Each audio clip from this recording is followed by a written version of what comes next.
que diz o problema 23.34? Então vamos ler o problema. Na figura 23.45, um pequeno furo circular de raio R igual a 1,80 centímetros foi aberto no meio de uma placa infinita, fina e isolante, com uma densidade superficial de carga sigma no valor de 4,50 picocoulomb por metro quadrado.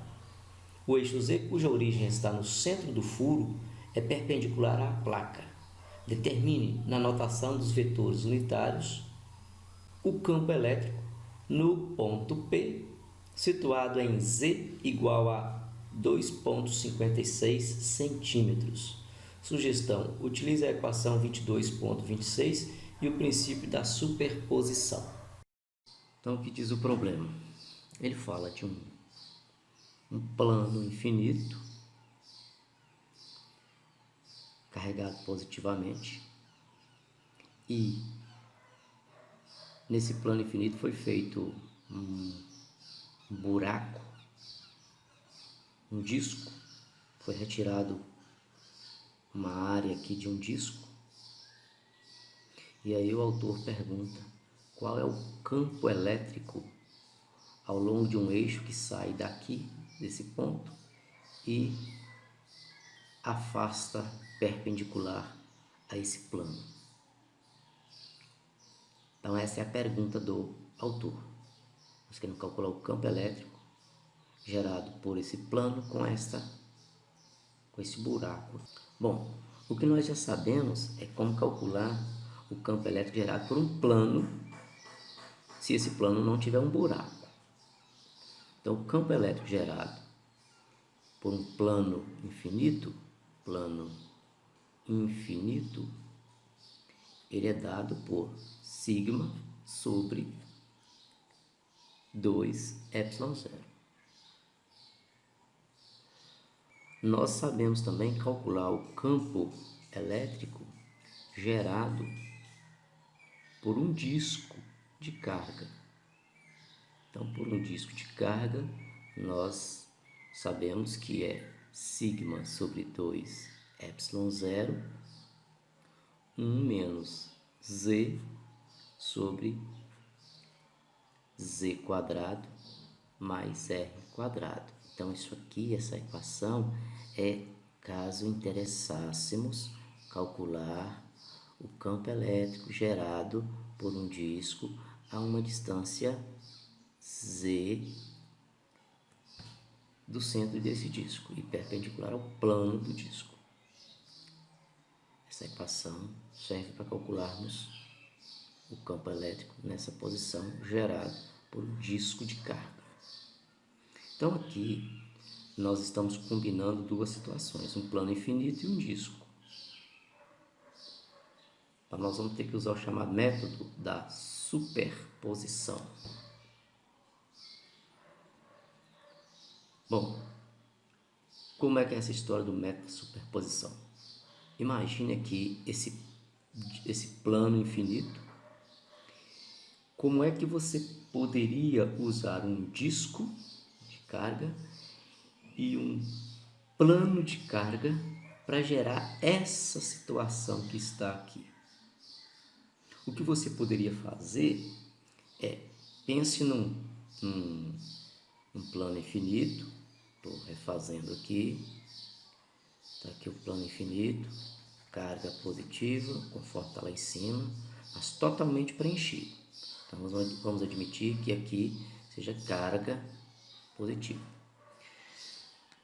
Agora, eu preciso reproduzir essa situação. Agora, vamos supor que eu produza um disco de raio R. Isso aqui é carga positiva. Ó. Eu produzo um disco de carga de raio R, mas com uma carga negativa e que seja com a mesma densidade da carga positiva que tem aqui. Então, vamos supor, se no plano eu tenho 10 coulombs por metro quadrado, no disco eu preciso ter também menos 10 coulombs por metro quadrado. E aí, quando eu faço a superposição do disco sobre o plano, a carga mais do disco será anulada pela carga menos a carga mais do plano será anulada pela carga menos do disco, porque tem densidades iguais. Então eu vou acabar reproduzindo uma situação dessa. Um disco, um plano, e nesse plano feito um furo em forma de um disco de raio R. Então, no método da superposição, basta que eu faça isso aqui, ó. Eu vou pegar o campo gerado pelo plano com um buraco em forma de um disco, vai ser simplesmente o campo gerado pelo plano infinito, que é sigma sobre 2ε0, menos o que foi gerado pelo disco. Então vai ser menos sigma sobre 2ε0, 1 menos z sobre raiz de z quadrado mais r quadrado. Pronto, tá aí. E aí, reorganizando essas equações aqui, nós vamos ter o seguinte, que o campo vai ser sigma sobre 2ε0, faltou um zero aqui, menos, aplicando a distributiva, sigma sobre 2ε0, aplicando a distributiva aqui, mais z, aliás, mais sigma sobre 2ε0, que multiplica z sobre raiz de z quadrado mais r quadrado. Então, escrevendo aqui de uma forma mais organizadinha, então, o campo gerado por essa estrutura aqui vai ser simplesmente sigma sobre 2ε0, que multiplica z raiz de z quadrado mais r quadrado. Está aqui o resultado. Se você substituir aqui a densidade, lembrando que pico coulomb vai ser esse P aqui de pico coulomb, é de 10 a menos 12. Coloca aqui 4,5 vezes 10 a menos 12. Coloca aqui 2,56 centímetros.